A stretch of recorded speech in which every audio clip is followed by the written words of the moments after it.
দেশের বাইরে আমার কোনো ঠিকানা নেই, এটাই হলো আমার ঠিকানা।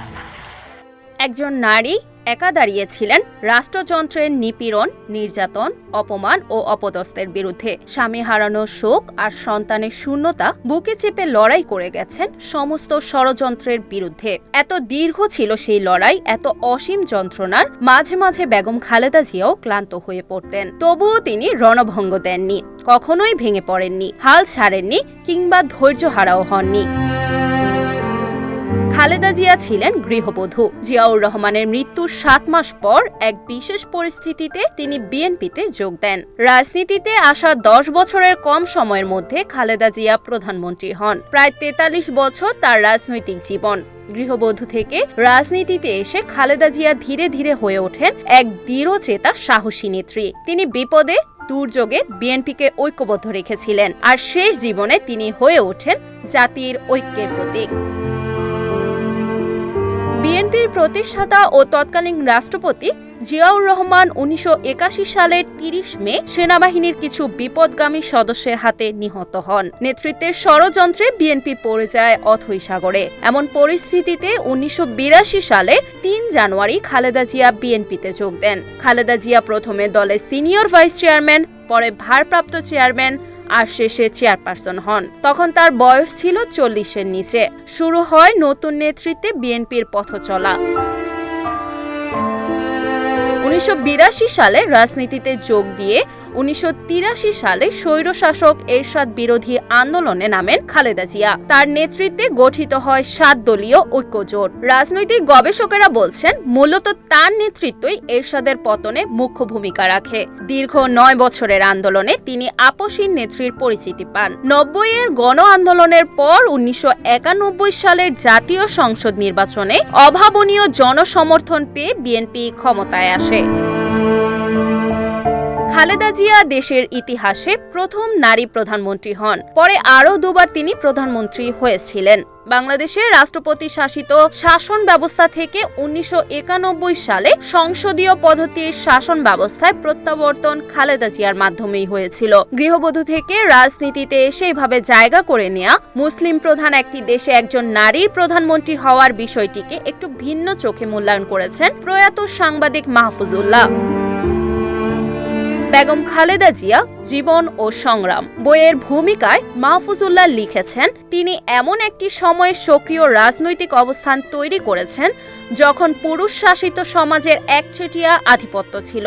খালেদা জিয়ার সামগ্রিক রাজনৈতিক জীবন বিশ্লেষণ করে রাজনৈতিক ও গবেষকরা বলছেন, দীর্ঘ আন্দোলন সংগ্রামের পর রাষ্ট্র ক্ষমতায় আরোহণ, পরবর্তী সময়ে জেল, জুলুম, নিগ্রহ, শেষ সময়ে অভূতপূর্ব রাষ্ট্রীয় সম্মান, সব মিলিয়ে খালেদা জিয়া বাংলাদেশের এক শক্তিশালী রাজনৈতিক ব্যক্তিত্বে পরিণত হন, যা তাকে ঐক্যের প্রতীক করে তুলেছিল। আর রাষ্ট্র পরিচালনায় গণতন্ত্র বিনির্মাণ, জনপ্রত্যাশা পূরণ, প্রশাসনের সফল নেতৃত্ব, দুর্যোগ দুর্বিপাক, বৈদেশিক সম্পর্ক সহ বিভিন্ন ক্ষেত্রে তার ভূমিকা ছিল অতুলনীয়। খালেদা জিয়া ও তার পরিবারের ওপর বড় ঝড় আসে 2007 সালের 1/11 পর। এ সময় সেনা সমর্থিত তত্ত্বাবধায়ক সরকার জরুরি অবস্থা জারি করে। খালেদা জিয়া, তার বড় ছেলে তারেক রহমান, ছোট ছেলে আরাফাত রহমান কোকোকে গ্রেফতার করা হয়। সে সময় বিএনপিকে ভাঙার, খালেদা জিয়াকে বিদেশে পাঠিয়ে দেওয়ার নানা চেষ্টা করা হয়। এমন একটি পটভূমিতে 2007 সালের এপ্রিলের প্রথম সপ্তাহে কানাঘুষা শোনা যাচ্ছিল যে খালেদা জিয়া দেশ ত্যাগ করবেন, সৌদি আরবে যাবেন। এর আগে 8 মার্চ তারেক রহমান গ্রেফতার হওয়ার পর তিনি মুষড়ে পড়েন। উদ্ভূত পরিস্থিতিতে দলের শীর্ষ পর্যায়ের নেতাদের অনেকে ঘা ঢাকা দেন।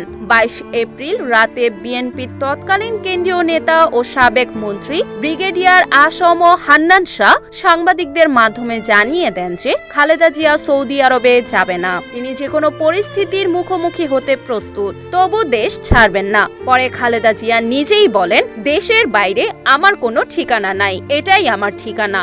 এই দেশের মাটি মানুষই আমার সবকিছু, কাজেই আমি দেশের বাইরে যাব না। সেনা সমর্থিত 1/11 তত্ত্বাবধায়ক সরকারের আমলে 2007 সালের 7 মার্চ একটি দুর্নীতির মামলায় তারেক রহমানকে গ্রেফতার করা হয়। ৩ সেপ্টেম্বর গ্রেফতার হন আরাফাত রহমান কোকো। একই দিন গ্রেফতার করা হয় খালেদা জিয়াকে। পরে তারেক রহমানকে লন্ডনে আর আরাফাত রহমানকে চিকিৎসার জন্য থাইল্যান্ড পাঠানো হয়। কারাগারে থাকাকালে খালেদা জিয়াকে বিদেশে পাঠানোর চেষ্টা করা হলেও তিনি রাজি হননি। আওয়ামী লীগ ক্ষমতায় এলে ২০১০ সালের ১৩ নভেম্বর খালেদা জিয়াকে ক্যান্টনমেন্টের বাড়ি থেকে উচ্ছেদ করা হয়। ওই বাড়িতে তিনি ২৮ বছর ধরে বসবাস করছিলেন। খালেদা জিয়া ওঠেন গুলশানের ভাড়া বাসা ফিরোজায়। ২০১৩ সালের তুমুল আন্দোলন দানা বাঁধলে এই বাসার সামনে রাস্তার ওপরে ব্যারিকেড দিয়ে তাকে অবরুদ্ধ করে রাখা হয়েছিল। ২০১৪ সালের ৫ জানুয়ারির একতরফা নির্বাচনের পর ২০১৫ সালে আবার আন্দোলন দানা বাঁধলে খালেদা জিয়াকে গুলশানের কার্যালয়ের সামনের সড়কে ১৪টি ট্রাক ও ভ্যান দিয়ে আটকে রাখা হয়েছিল। এই ঘটনাগুলো খালেদা জিয়ার জীবনে এক ভয়ঙ্কর অভিজ্ঞতা। এর মধ্যে ২০১৫ সালের জানুয়ারিতে মালয়েশিয়ায় চিকিৎসাধীন অবস্থায় খালেদা জিয়ার ছোট ছেলে আরাফাত রহমান মারা যান। তখন খালেদা জিয়া তার গুলশানের কার্যালয়ে অবরুদ্ধ। তবু চরম সংকটের সময়েও খালেদা জিয়া আস্থা রেখেছিলেন দেশবাসীর ওপর। ওই সময় ঘটনাগুলোর উল্লেখ করে খালেদা জিয়া এক আবেগঘন বক্তব্য দিয়েছিলেন আনুষ্ঠানিক এক সংবাদ সম্মেলনে। তিনি বলেছিলেন, আমি কম বয়সে স্বামী হারিয়েছি। কারাগারে থাকতে আমি আমার মাকে হারিয়েছি। অফিসে অবরুদ্ধ থাকা অবস্থায় আমি একটি সন্তান হারিয়েছি। আরেকটি সন্তান নির্যাতনে পঙ্গু হয়ে দূর দেশে এখনো চিকিৎসাধীন। আমার এই স্বজনহীন জীবনেও দেশবাসী আমার স্বজন। বেগম খালেদা জিয়া বাংলাদেশের মানুষের গণতান্ত্রিক আকাঙ্ক্ষার প্রতীক ছিলেন। তার মনোবল, সাহস এবং নেতৃত্ব দেশবাসীকে অনুপ্রাণিত করেছে।